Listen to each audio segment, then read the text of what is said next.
أعوذ بالله من الشيطان الرجيم. بسم الله الرحمن الرحيم، وصلى الله وسلم وبارك على سيدنا محمد وعلى آله وأصحابه أجمعين. رب اشرح لي صدري ويسر لي أمري واحلل عقدة من لساني يفقه قولي. سبحانك لا علم لنا إلا ما علمتنا إنك أنت العليم الحكيم. اللهم علمنا ما ينفعنا وانفعنا بما تعلمنا وانفع بنا وزدنا علما يا رب العالمين، واجعلنا ممن يستمعون القول فيتبعون أحسنه. المنزلة الخامسة والثلاثون، منزلة الشكر، من منازل إياك نعبد وإياك نستعين. منزلة الشكر, que moi je traduis par la reconnaissance ou la gratitude. Alhamdulillah ala fadlihi wa ala jazili ni'amihi. نحن لا نحصي ثناء عليه إلا كما هو أثنى على نفسه سبحانه وتعالى. ونصلي ونسلم وبارك على سيدنا محمد العبد الشاكر والنبي الخاتم والنبي المرتضى، وصلى الله على آله والرضا عن أصحابه أجمعين ومن اهتدى بهدي إلى يوم الدين. يقول ابن القيم رحمه الله: la station de la gratitude, de la reconnaissance, هي فوق منزلة الرضا وزيادة. هي فوق منزلة الرضا وزيادة، فالرضا مندرج في الشكر إذ يستحيل وجود الشكر بدونه. Donc il dit que cette manzila, elle est au-dessus, supérieure à celle de la satisfaction ou l'agrément, car la satisfaction de Dieu subhanahu wa ta'ala, il est, on va dire, sous-jacent dans la station de la reconnaissance, parce qu'on ne peut pas être reconnaissant s'il n'y a pas déjà d'acceptation et d'agrément de ce que Dieu subhanahu wa ta'ala a décrété et de ce que Dieu nous donne ou nous refuse. Donc il faut qu'il y ait rival pour qu'on peut dire que هذا الإنسان شاكر. أما يرضى وهو يتسخط هذا ليس رضاه. Donc il dit que c'est enveloppé en vérité dedans. C'est-à-dire, c'est comme s'il dit que c'est intégré, il est inclus. On ne peut pas parler de shukr ou de gratitude alors qu'il n'y a pas de gratitude et de reconnaissance.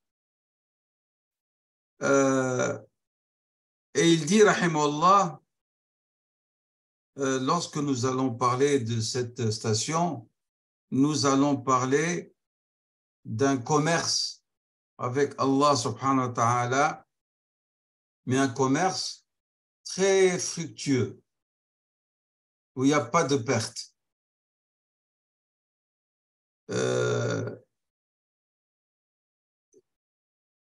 Nous allons parler, il dit, d'une monnaie d'échange qui est très rare. Pourquoi? Parce qu'il va le dire après, il va citer le verset du Coran dans lequel Dieu dit: peu parmi mes serviteurs sont reconnaissants. C'est pour ça qu'il a avancé par cette parole, parce que Allah subhanahu wa ta'ala a demandé à ses serviteurs de lui être reconnaissants, et Allah subhanahu wa ta'ala va après expliciter que cette reconnaissance est une monnaie très rare. Peu parmi ses serviteurs qui traitent avec Allah subhanahu wa ta'ala avec cette monnaie. Ils sont dans l'épreuve, est-ce qu'ils sont reconnaissants ou non? C'est ça. C'est-à-dire, pour savoir la qualité de votre gratitude, regardez si vous êtes dans l'acceptation ou non. C'est pour ça qu'il est dit qu'ils sont liés, et d'où le verset de la sourate Saba, le verset 13, dans lequel Allah subhanahu wa ta'ala il dit clairement: wa qalilun min ibadi ash-shakur. Ils sont très rares, très peu d'entre mes serviteurs, ceux qui sont reconnaissants. Et nous avons besoin d'acquérir ou de développer cette qualité et cette station on va dire, de descendre dans cette station et d'y résider parce qu'elle est d'une grande utilité, surtout en cette époque dans laquelle nous vivons. En ces temps dans lesquels nous vivons, c'est le temps où il y a beaucoup de lassitude, beaucoup d'ennui. Pourquoi? Parce que les bienfaits sont tellement nombreux et multiples qu'on ne s'en rend compte plus de leur présence ou de leur valeur. Et c'est pour ça les gens, ils ont tellement de bienfaits pour lesquels je suis et je m'ennuie. Voilà, et je suis là. Et lorsqu'il compare sa vie par rapport à d'autres miséreux, par rapport à d'autres éprouvés, il va voir qu'il a tellement de bienfaits et innombrables qu'il ne sait pas les recenser ni les compter. Donc, nous sommes dans une époque, on va dire, de la banalisation des bienfaits, des ni'am d'Allah subhanahu wa ta'ala. C'est pour ça que Dieu dit, les gens sont peu reconnaissants. C'est pas parce qu'il y a de la mécréance, ce n'est que par ça. Tellement ils sont submergés par les bienfaits de Dieu que ça devient banal. La personne se réveille le matin, c'est banal. Et il ne se rend pas compte que Dieu lui a rendu son âme. Et il ne le loue pas pour ce bienfait, alors que le hadith du prophète sallam nous demande de louer Dieu. Lorsqu'on se réveille le matin, alhamdulillah, alladhi aradda alayya ruhi, wa adina li bi dhikrihi. Alhamdulillah, louange à Dieu qui m'a rendu mon âme et qui m'a donné la permission de l'évoquer. Les gens, c'est normal, je m'endors, je me réveille. Et combien de personnes sont dormies, ne sont pas réveillées? Donc, Na'mat al-Hayat, le bienfait de la vie. Tu t'es réveillé et tu es dans un état de santé vraiment où il n'y a pas de dégâts, de dommages sur ton organisme, qui est bien portant. Donc, les gens ne se rendent plus. Et c'est pour ça, parce que kathratun ni'am, lorsqu'on est submergé par les ni'am, soit on tombe dans la lassitude et dans la banalisation, ou on devient rebelle et arrogant. Et dans les deux cas, il n'y a pas de reconnaissance en vérité. Fashukru, comme j'ai dit, donc on en a besoin, et surtout, comme j'ai dit, dans cette époque, une époque où les gens commencent même à disputer Allah avec Allah subhanahu wa ta'ala pour ce qu'il donne. Oui, c'est grâce à mon intelligence, grâce à mon effort, à mon travail, à mon labeur, que j'ai eu ça et que j'ai eu ça. Et donc, ils commencent même, ils savourent les bienfaits sans en donner les mérites à celui qui les lui a accordés, qui est Allah subhanahu wa ta'ala. Il ne loue plus le bienfaiteur subhanahu wa ta'ala. Donc, at-ta'awud, le fait de prendre l'habitude de la présence de ces bienfaits font oublier le serviteur, le vrai bienfaiteur. C'est-à-dire aussi, on a une autre manière aussi que nous constatons, c'est qu'il y a beaucoup de gens, ils croient que le bienfait dont ils disposent, c'est un droit acquis. Pourquoi est-ce qu'ils doivent remercier? Voilà que pour les vrais croyants et ceux qui se minent dans la spiritualité, et nous avions dit que parmi les moyens de tafak tadabbur, c'est le fait de pencher avec méditation profonde sur le sens et ce qu'impliquent les noms et les attributs d'Allah subhanahu wa ta'ala. Lorsque tu lis, si tu es de ceux-là, al-mu'ti al-mani'u, tu comprends.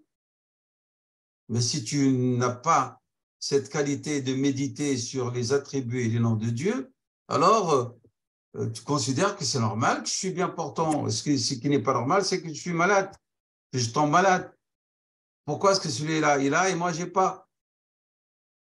Pourquoi est-ce que celui-là, il perd sa mère et moi, et pourquoi moi, je perds ma mère et pas lui? C'est un droit. Et on oublie, celui qui donne et qui reprend, c'est Allah. Celui qui donne la vie et qui me fait mourir, c'est Allah. Celui qui donne la subsistance, c'est Allah. Donc, vous voyez, donc, le fait de banaliser ou de se laisser submerger en oubliant le bienfaiteur, subhanahu wa ta'ala, ça peut même mener vers, comme j'ai dit tout à l'heure, vers la négligence, vers la rébellion et l'arrogance, et même que certains considèrent que le bienfait qu'il a, un ni'ma dans lequel il nage, c'est un droit acquis, haq. Alors qu'il n'a aucun haq, il n'a aucun droit. C'est clair? Et il y a d'autres, malheureusement, qu'est-ce qu'ils font? Ils vont attribuer ces ni'am à d'autres que Dieu. Et là, c'est un problème dans le tawhid. S'il dit un tel, le saint un tel, c'est lui qui m'a donné, ou c'est mon patron, ou il se l'approprie lui-même et il dit que c'est grâce à moi. Et il met à côté Allah subhanahu wa ta'ala, le vrai bienfaiteur. On oublie Na'mat al-Basar, le bienfait de la vue, de lui, de la parole, le bienfait de la vie elle-même, le bienfait de pouvoir respirer aisément alors que d'autres personnes n'arrivent pas à respirer. Ils ont besoin d'une bouteille d'oxygène en permanence à côté d'eux. Ils ont besoin des puffs pour pouvoir dégager leurs poumons. Ça, on l'oublie. Alors que c'est donc des choses. Les bienfaits de la descendance que d'autres cherchent par tous les moyens d'avoir des enfants. Et Dieu vous en a accordé. Le bienfait de ne pas être dans le besoin, de ne pas tendre sa main et se faire humilier par les autres. Le soleil, c'est un bienfait d'Allah subhanahu wa ta'ala.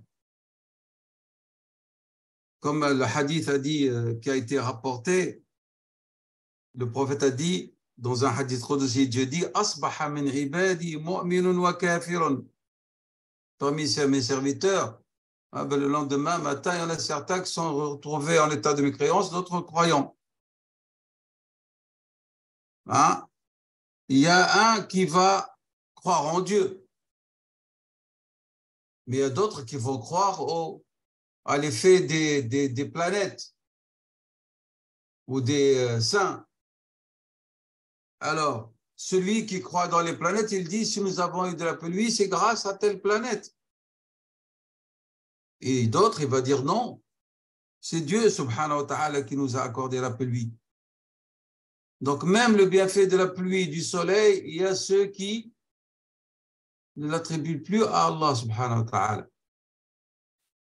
Et je dis, c'est des mouvements du vent et des courants.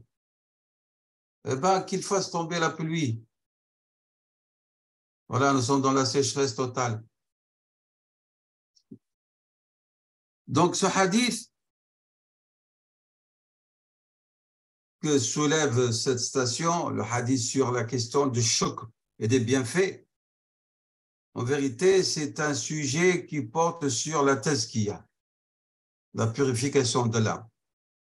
Et aussi, c'est un sujet qui est trait à l'éducation spirituelle, tarbiya. Avec qui? Avec le bienfaiteur.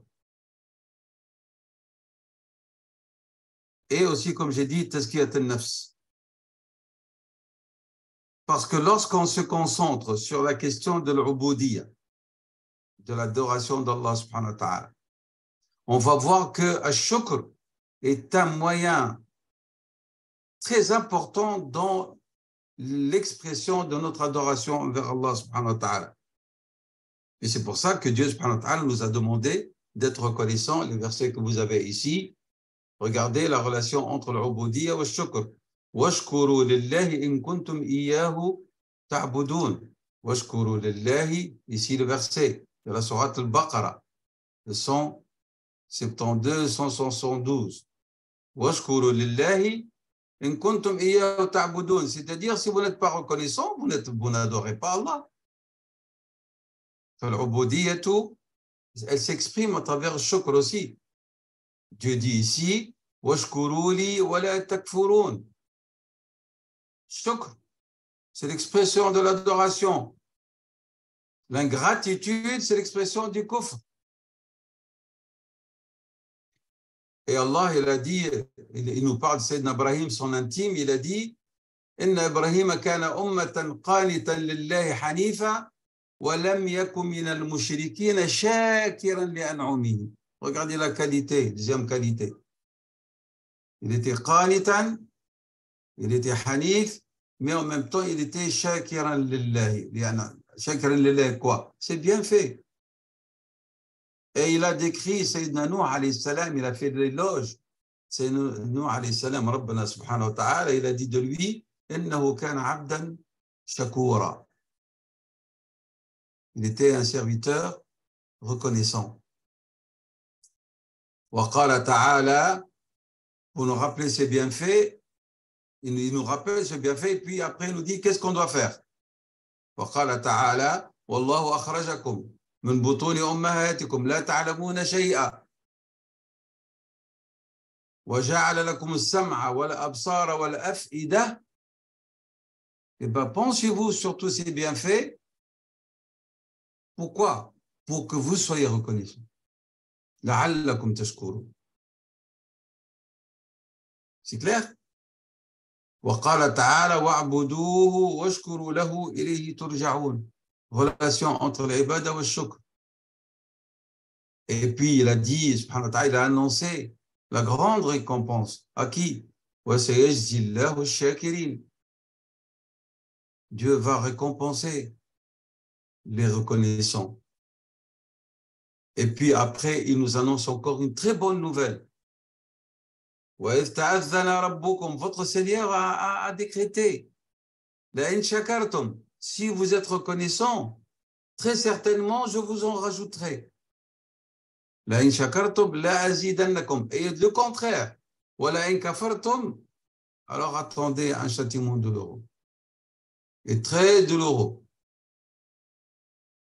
Et tout ce que le Coran contient, et toutes les paraboles, et tous les récits des prophètes, et tous les commandements de Dieu subhanahu wa ta'ala et de son prophète sallallahu alayhi wa sallam ont pour but quoi? Pour nous apprendre à être des gens patients et reconnaissants. C'est clair? Allah subhanahu wa ta'ala, pour nous montrer l'importance du shukr, il s'est fait nommer. Ce n'est pas nous qui l'avons qualifié ainsi. C'est Allah qui dit « Je suis ». Parmi mes noms, je suis Ash-Shakur, le très reconnaissant. Et il a, subhanahu wa ta'ala, appelé ceux qui sont reconnaissants envers lui d'un dérivé de ses noms, pour montrer qu'il aime les reconnaissants. Shakiran wa shakuran wa samma ash-shakirina bihadayn al-ismayni. Il leur a donné un qualificatif issu du sien. C'est clair? Est-ce que ça, c'est pas un signe de l'amour que Dieu a pour les reconnaissants? C'est le seul nom où Dieu subhanahu wa ta'ala, il donne un dérivé. Ça vous suffit pour que vous constatez mahabbatu Allah, les shakirin. Et ça, c'est un bienfait et c'est une gratification d'Allah subhanahu wa ta'ala. Ibn al-Qayyim rahimahullah ta'ala, il dit, le shukr, il a des règles, des bases, des assises qui sont importantes. Et il les a recensées, lui, en cinq assises ou piliers par lesquels vraiment on dit que le shukr s'exprime réellement par le serviteur. Et il a dit, le premier, khudhu' ash-shakiri lil-mashkur. Tu dis que tu es reconnaissant, d'accord, mais il y a une condition, c'est qu'on doit voir que tu es soumis à celui qui tu remercies. Mais être rebelle et dire je suis reconnaissant, c'est de la contradiction. Ça n'a pas de sens. Donc, tu dis tu es reconnaissant, eh ben, il faut que tu sois soumis lil mashkour. et que tu l'aimes,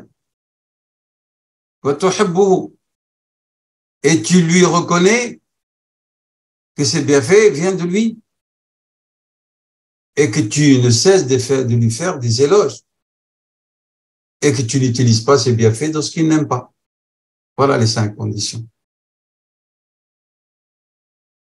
إذن خضوع للمشكور، حب للمشكور، اعتراف للمشكور بنعمه عليك، ثناؤك على المشكور، تثني عليه بماذا؟ بنعمه عليك. تدي اللهم لك الحمد على ما أعطيتني، اللهم لك الحمد على نعمك الظاهرة والباطنة، الحمد لله يا الله على هدايتك لي، تذكر نعم الله عليك. الحمد لله أنني في صحة وعافية، مريض الحمد لله أن أعانني وحلاني بالصبر، غني تقول الحمد لله جعلني متواضعا وأدي زكاة مالي، je donne ma zakat et je n'oublie pas les besogneux. Alhamdulillah qui m'a permis de ne pas rompre mes liens de parenté. Alhamdulillah الذي جعلني برا بوالدي.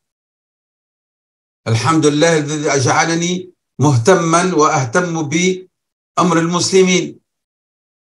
Alhamdulillah على الذرية الصالحة.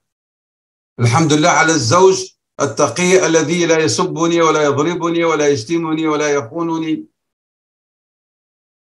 Et de l'autre côté, le mari aussi ou l'homme, c'est la même chose. Il faut, lorsque vous dites Alhamdulillah ou Shukrullah, dites Ni'amillah, parce que c'est comme ça que ça va avoir de l'effet. Mais Alhamdulillah dans l'absolu, vous oubliez le bienfait. Udhkur al-ni'ma, udhkurha.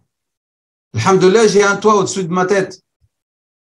Lorsque vous mangez, alors vous rompez le jeûne et que vous avez sur la table une abondance de nourriture, vous dites Alhamdulillah, Shukrullah, alors que mes frères ailleurs dans le monde, et il y a des hommes et des femmes dans le monde qui souffrent de faim. Là, vous saurez ce que veut dire le bienfait de Dieu. Et vous le rappelez à vos enfants. À table. C'est pas pour leur rendre cette nourriture amère. Non, pour leur dire, nous sommes heureux que nous l'avons, mais rappelons-nous aussi, c'est comme ça que nous valorisons les bienfaits de Dieu.